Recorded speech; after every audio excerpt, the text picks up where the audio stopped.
Samajwadi party के वरिष्ठ नेता मोहम्मद आजम खान के बेटे और पूर्व सापा विधायक अब्दुल्ला आजम खान की विधायकी चली गई। अब सवाल उठता है कि जवाहर टांडा में होने वाले उपचुनाव में समाजवादी पार्टी की भूमिका क्या होगी। तो वहीं आजम परिवार के लिए ये अग्नि परीक्षा है कि आजम खान इस सीट पर अपना वर्चस्व रखेंगे या नहीं। लेकिन बड़ा सवाल ये है कि आजम खान के लिए ये उपचुनाव अग्नि परीक्षा से कम नहीं होगा। समाजवादी पार्टी के वरिष्ठ नेता मोहम्मद आजम खान जब 2022 में चुनाव जीते थे तो आजम खान को भी नहीं पता था कि उन पर मुसीबतों का पहाड़ टूटने वाला है।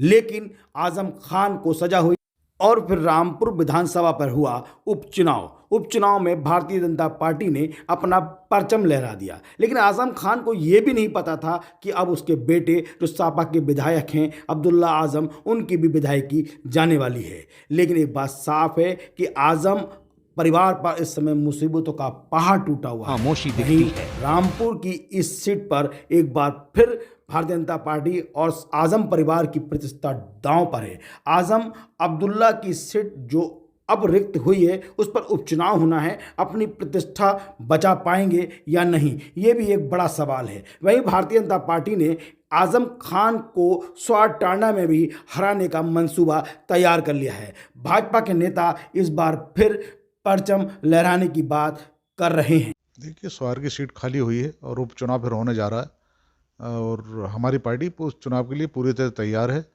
क्योंकि हम जब से कोई चुनाव जीतते हैं तो उसके बाद दूसरा चुनाव की तैयारी कर लेते हैं। उसी प्रकार हमारी पार्टी पूरी तरह से जवाहर चुनाव लड़ने के लिए तैयार है, क्योंकि हमने पहले उपचुनाव लोकसभा भी यहाँ जीता और उसके बाद यहाँ से जो शहर का चुनाव हुआ वो भी हमने जीता। अभी तीसरा उपचुनाव है, इसे ही भारतीय जनता पार्टी जीतेगी, क्योंकि यहाँ का जो एक भय का माहौल होता था जनपद रामपुर का, वो आज खत्म हो चुका है। ये सीट खाली क्या हुई, मानो भारतीय जनता पार्टी के सपने पूरे होते दिख रहे हैं, क्योंकि ये उपचुनाव होना है और इस उपचुनाव पर भारतीय जनता पार्टी ने पूरा मंथन शुरू कर दिया है। भारतीय जनता पार्टी का मानना है कि इस सीट पर हम ही अपना परचम लहराएंगे। भाजपा के लोग और भाजपा के पदाधिकारी इस बात पर खुलेआम कह रहे हैं कि अब ये सीट भी हमारी होगी।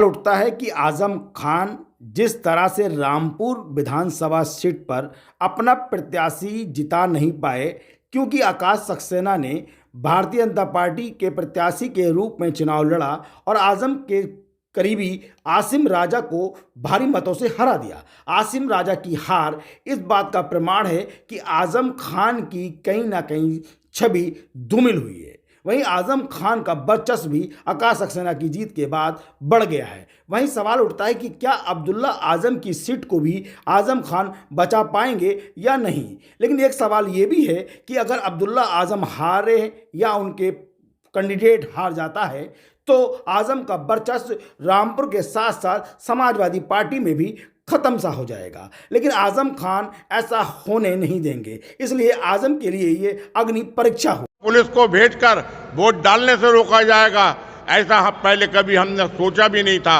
अब देख लिया है, हम उसी हिसाब से करेंगे, वोट डालेंगे, प्रशासन से बात करेंगे और हमें ये पूरा है कि हम हर कीमत पर जीतेंगे। अगर ये चुनाव वैसे जीत के दिखा दें तो हम देखेंगे। तीसरा उपचुनाव है, इसे ही भारतीय जनता पार्टी जीतेगी, क्योंकि यहाँ का जो एक भय का माहौल होता था जनपद रामपुर का, वो आज खत्म हो चुका है। जानकारों की माने तो जवाहर टांडा सीट पर होने वाले उपचुनाव में भारतीय जनता पार्टी की भी जीत आसान नहीं होगी, क्योंकि वहाँ के स्थानीय लोगों का कहना है कि अब किसी विधायक जो भी होगा वो हमारा अपना होगा। लेकिन एक बात सही है कि अगर ऐसा हुआ तो नूर महल और भारतीय जनता पार्टी के मंसूबों पर पानी फिर सकता है। वहीं आजम खान की अग्नि परीक्षा भी है। अब्दुल्ला आजम की सीट जाने के बाद समाजवादी पार्टी के वरिष्ठ नेता अब्दुल्ला आजम के पिता आजम खान की प्रतिष्ठा भी दांव पर है। इसे हम कह सकते हैं कि आजम खान की ये अग्नि परीक्षा भी होगी। अगर आजम खान इस सीट को बचा नहीं पाए तो बहरहाल आजम खान का जो राजनीतिक कैरियर है चौपट हो जाएगा। इसलिए आजम खान चाहेंगे ये सीट उनके परिवार में रहे। ना तो आजम विधायक रहे, ना एमपी, ना अब्दुल्ला एमपी रहे, ना विधायक रहे और ना ही तंजीम फातिमा। तब आजम खान के हाथ खाली हैं। तो आजम खान इन सीटों को बचाने के लिए अपना किसी करीबी को उतार सकते हैं इस चुनाव मैदान पर। बहरहाल आजम के लिए ये अग्नि परीक्षा होगी। जैसी होता है वैसे ही होगा। लेकिन इसमें जो है बहुत सी चीज़ें ऐसी होंगी कि एक तो आज़म खां की विरासत ख़त्म हो जाएगी, बल्कि हो गई। होने से मुराद ये है कि उनकी फैमिली का कोई नहीं लड़ेगा, कोई नया उम्मीदवार आएगा। और अगर समाजवादी वहाँ पर लड़ती है तो आज़म खां का कोई करीबी होगा। नमस्कार, मैं हूं रवि सक्सेना।